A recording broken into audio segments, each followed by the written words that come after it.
یعنی یا تو اچھے کام کرتا ہے، نیکی کے کام کرتا ہے جن کی وجہ سے وہ دوزخ سے بچ جاتا ہے، یا پھر ایسے کام کرتا ہے کہ جو اس کو ہلاک کر دیں، یعنی تباہی کی طرف لے جائیں۔ اب میں چند کام جو صبح سے رات تک کرنے چاہیے، جو ہمیں سنت سے پتہ چلتے ہیں، ان میں سے ایک ایک کا ذکر کروں گی، اور آپ اس کو سن کر اپنا جائزہ لیتے جائیے اور میرے ساتھ شیئر بھی کیجیے کہ کیا آپ یہ کرتے ہیں یا آپ کو کرنے کی ضرورت ہے۔ سب سے پہلی چیز کہ جو ہی ہماری آنکھ کھلے ہمیں کیا کرنا چاہیے؟ دعا پڑھنی چاہیے۔ کس کس کو یہ دعا آتی؟ الحمدللہ، لیکن سب کو نہیں آتی۔ میری گزارش ہوگی سب بہنوں سے کہ اس دعا کو خود بھی سیکھیں اور اپنے بچوں کو بھی سکھائیں۔ وہ دعا کیا ہے؟ الحمدللہ الذی احیانا بعدما اماتنا والیہ النشور۔ اور ایک اور دعا بھی ہے، اگر وہ بھی آتی ہے تو ٹھیک، نہیں تو وہ بھی اچھا ہے۔ الحمدللہ الذی رد علی روحی واذن لی بذکرہ۔ اللہ کا شکر ہے جس نے میری روح لوٹا دی اور مجھے اپنے ذکر کی اجازت دے دی، کہ مجھے توفیق دے دی۔ کیونکہ آپ دیکھیں کتنے ہی لوگ ہیں جو سوتے ہیں تو پھر جاگتے نہیں۔ ابھی ریسنٹلی میری ایک بہت عزیز ساتھی کے ہسبینڈ کا انتقال ہوا ہے۔ وہ صبح اٹھے ہیں، فجر کے وقت نماز پڑھی ہے، اپنے معمولات کیے ہیں، پھر اشراق پڑھی ہے اور دوبارہ آرام کرنے کے لیے لیٹ گئے۔ ہم میں سے اکثر لوگ یہ کرتے ہیں نا، راتیں چھوٹی ہوتی ہیں، موسم بھی گرم ہوتا ہے، رات کو سوتے ہوئے دیر ہو جاتی ہے، تو انسان پھر کیا کرتا ہے، اٹھنے کے بعد پھر لیٹ جاتا ہے، اور وہ اسی طرح لیٹ گئے ہیں لیکن پھر دوبارہ نہیں اٹھے۔ ہمیں سے کسی کو نہیں پتا کہ جب وہ سوئے گا تو دوبارہ اٹھے گا یا نہیں۔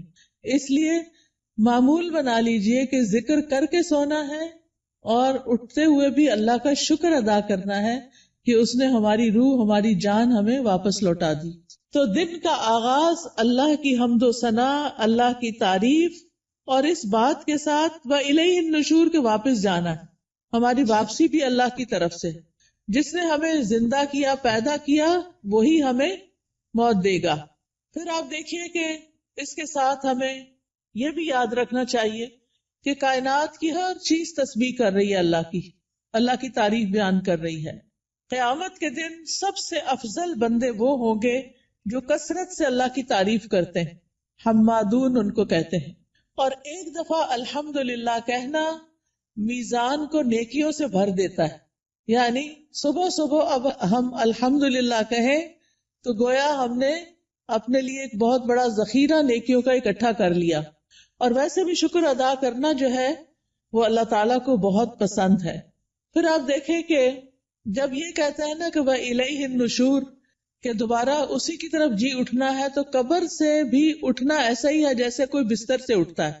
کسی کو اچھے خواب آتے ہیں وہاں اور کسی کو نہیں آتے۔ قبر میں بھی کچھ لوگ تو خوشحال ہوں گے اور کچھ لوگ برے حال میں ہوں گے۔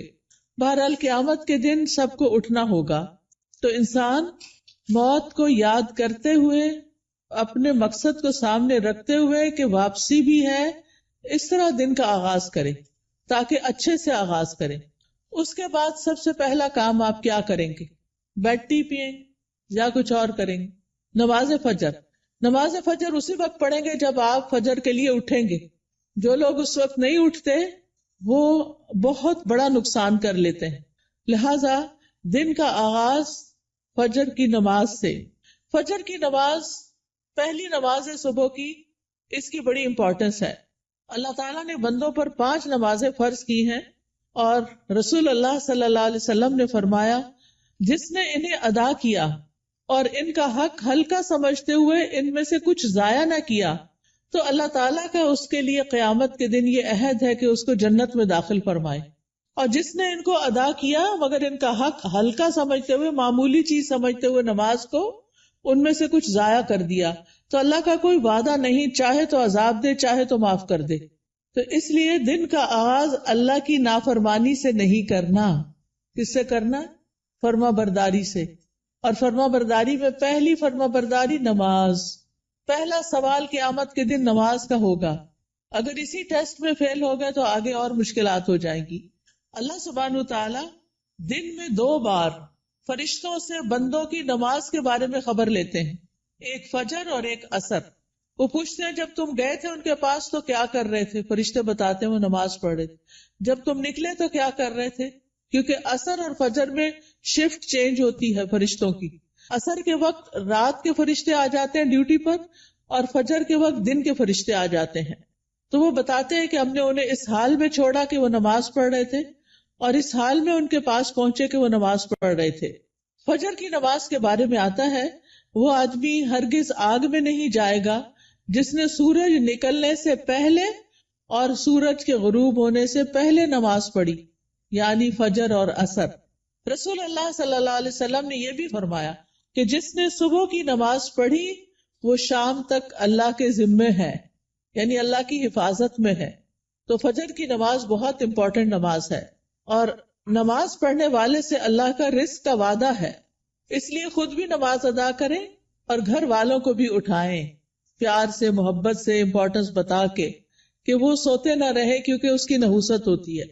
فجر کی نماز میں 2 سنتیں پڑھنا بہت ضروری ہے. کچھ لوگ صرف فرض پڑھتے ہیں نا، تو فجر میں آپ سنت نہیں چھوڑ سکتے. حضرت عائشہ رضی اللہ تعالی عنہا بتاتی ہیں کہ آپ صلی اللہ علیہ وسلم نے فرمایا، فجر سے پہلے کی 2 رکعتیں دنیا اور جو کچھ اس میں اس سے بہتر ہے. نبی صلی اللہ علیہ وسلم نے ان 2 رکعتوں کو دنیا کی ہر چیز سے قیمتی قرار دیا. اور جو سویا رہے اس کے بارے میں آتا ہے، نبی صلی اللہ علیہ وسلم کے پاس ایک ایسے آدمی کا ذکر کیا گیا جو رات سے صبح تک سوتا ہی رہا. آپ نے فرمایا یہ ایسا شخص ہے جس کے کان، یا فرمایا دونوں کانوں میں شیطان پیشاب کرتا ہے، یعنی غافل ہو جاتا ہے پھر. اور اسی طرح ایک اور خواب آپ صلی اللہ علیہ وسلم کا، اس میں آپ کو دکھایا گیا کہ ایک شخص تھا جس کا سر پتھر سے کچلا جا رہا تھا. وہ قرآن کا حافظ تھا لیکن قرآن سے غافل ہو گیا اور فرض نماز پڑھے بغیر سو جاتا تھا، یعنی نماز نہیں پڑھتا تھا اور سویا رہتا تھا. نماز پڑھتے ہوئے ایک چیز یہ بھی خیال کرنی ہے کہ خشوع کے ساتھ نماز پڑھنی. خشوع کا مطلب رونا نہیں ہوتا بلکہ دل کا متوجہ ہونا ہوتا ہے، یعنی شعور کے ساتھ رب سے مناجات کریں، اطمینان اور خشوع سے سجدہ کریں، یعنی پورے سکون کے ساتھ. کیونکہ ایک سجدے کی وجہ سے اللہ تعالیٰ ایک درجہ بڑھا دیتے ہیں اور ایک گناہ مٹ جاتا ہے. نماز کے فوراً بعد کیا کرنا چاہیے؟ اذکار. شابش. نماز کے بعد اگر کوئی مصلی پر بیٹھا رہے تو جب تک اس کا وضو نہیں ٹوٹتا فرشتہ اس کے لیے دعا کرتا ہے، اللہم اغفر لہ، اللہم ارحمہ، اے اللہ اس کی بخشش فرما دے، اے اللہ اس پہ رحم فرما. یعنی آپ مصلی پہ بیٹھے ذکر کر رہے ہیں، تسبیحات پڑھ رہے ہیں، دعائیں کر رہے ہیں، اور فرشتہ آپ کے لیے دعائیں کرنا شروع ہو گیا ہے. تو ہم میں سے ہر ایک کو فرشتوں کی دعائیں لینی چاہیے. اسی طرح ہر نماز کے بعد 33 بار سبحان اللہ، 33 بار الحمدللہ، اور 34 بار اللہ اکبر پڑھنا چاہیے. اور آخر میں لا الہ الا اللہ وحدہ لا شریک لہ لہ الملک ولہ الحمد وہو علی کل شیء قدیر پڑھا جائے تو جو ایسا کرے گا اس کے سارے گناہ معاف کر دیے جائیں گے. ٹھیک ہے، چاہے وہ سمندر کی جھاگ کے برابر ہو. کتنی بڑی بات ہے نا یہ، اس لیے اس کا اہتمام کیا رکھنا ہے. اگر کسی وجہ سے آپ مصروف ہیں، 33 بار نہیں پڑھ سکتے تو 10 بار بھی پڑھ سکتے ہیں. ٹھیک ہے. پھر یہ کہ انگلیوں پر تسبیح کریں، کیونکہ انگلیاں قیامت کے دن کیا کریں گی؟ گواہی دیں گی. ہر فرض نماز کے بعد آیت الکرسی ضرور پڑھیں. اس کا فائدہ کیا ہے؟ جی، ایسے شخص کو موت کے علاوہ کوئی چیز جنت میں لے جانے سے نہیں روک سکتی. اتنا بڑا اجر و ثواب.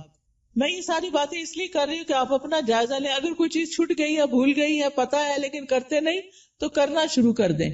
وہ دن جس میں یہ باتیں کریں گے آپ، اس کی نسبت بہت زیادہ اجر و ثواب والا ہوگا جس میں آپ یہ نہیں کریں گے. دنیا کے کام کبھی ختم نہیں ہو سکتے، لیکن ہمیں کیا کرنا چاہیے؟ اپنے اذکار، اپنی عبادات کو بھولنا نہیں. اسی طرح ہم میں سے اکثر لوگ کہتے ہیں مجھے نظر لگ گئی، وہ فلانے نے جادو کر دیا، وہ گھر میں یہ شر ہو گیا. تو اس کا حل بتایا گیا ہے کہ ہر نماز کے بعد قل هو اللہ 1 دفعہ، قل اعوذ برب الفلق 1 دفعہ، اور قل اعوذ برب الناس 1 دفعہ پڑھے. یہ نماز کے بعد پڑھنی چاہیے. اچھا، اب آپ دیکھیے کہ بعض لوگ بیمار ہوتے ہیں، کوئی ایسی تکلیف ہوتی ہے ان کو سمجھ نہیں آتی، وہ پڑھ کے اپنے ہتھیلی پہ پھونک مار کے اپنے سر سے، منہ اور پورے جسم پر اپنا ہاتھ پھیر لیا کرے. اس سے انشاءاللہ ان کا شر بھی دور ہو جائے گا، ان کی بیماری بھی ختم ہوگی. نماز کے بعد کیا کرنا چاہیے؟ صبح شام کے اذکار، پروٹیکشن کی دعائیں. آپ میں سے کس کس کے پاس ایاک نستعین کتاب ہے؟ الحمدللہ کافی لوگوں کے پاس ہے. جس کے پاس نہیں، اگر آج آئی بھی ہے تو ضرور لے لیں. اور انگلش میں بھی ہے، اس میں ٹرانسلیٹریشن کی ہوئی ہے.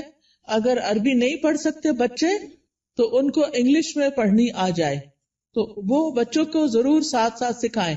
ہر ماں خود اپنے پڑھنے کے ساتھ اپنے بچوں کو بھی سکھائے. تو اگر زبانی یاد نہیں تو دیکھ کے پڑھ لیجئے.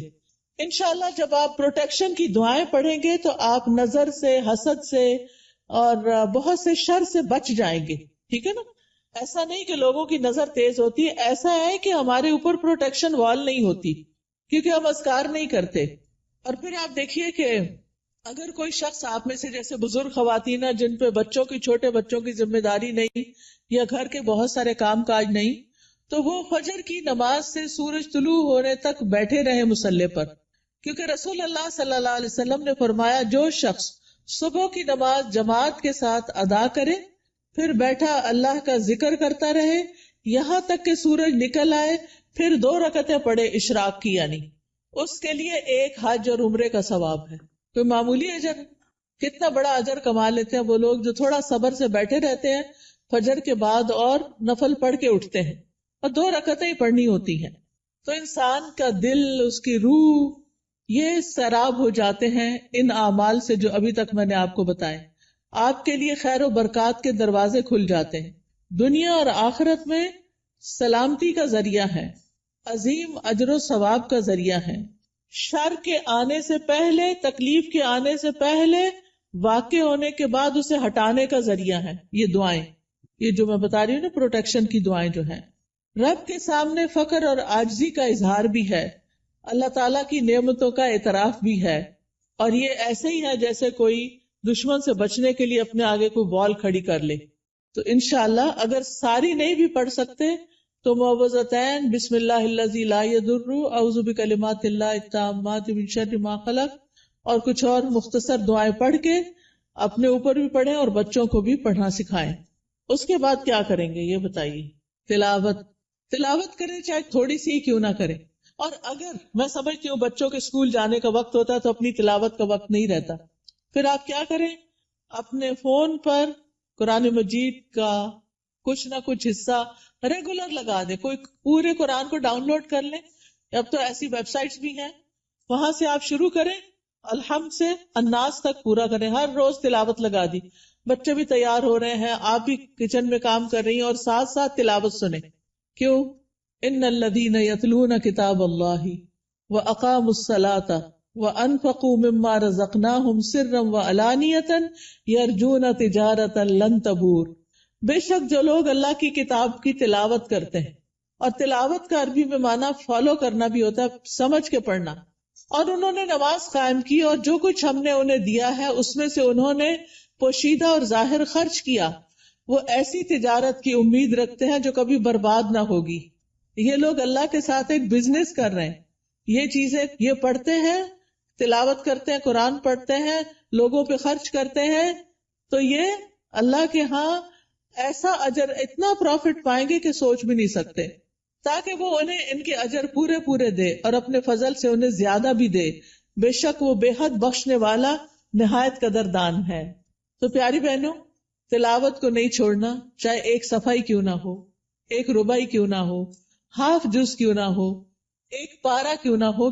میرے ایک بہنوئی تھے، فوت ہو گئے، اللہ تعالیٰ ان پہ رحم فرمائے. وہ چاند کی پہلی تاریخ کو پہلا سپارہ پڑھتے اور آخری کو آخری سپارہ پڑھتے، اور اس طرح ہر مہینے پورا قرآن ختم کر لیتے. تو جن لوگوں کی بہت زیادہ مصروفیات ہیں، ریٹائرڈ لائف گزار رہے ہیں، ان کو کیا کرنا چاہیے؟ قرآن کی تلاوت زیادہ کرنی چاہیے، کیونکہ قرآن جو ہے یہ غموں کا علاج ہے، شفا ہے، سکون کا ذریعہ ہے، اس لیے اس کو نہیں چھوڑنا.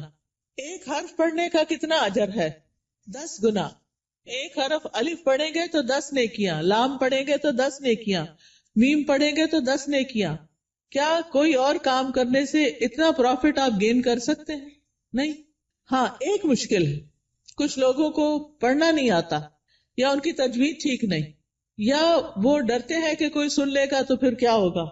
تو ایسی صورت میں ان کو اپنی تجوید ٹھیک کرنی چاہیے. اس کے لیے میں آپ کو ایک طریقہ بتاتی ہوں، اور وہ طریقہ ہے ایک ایپ ڈاؤن لوڈ کر لیں، لرن قرآن.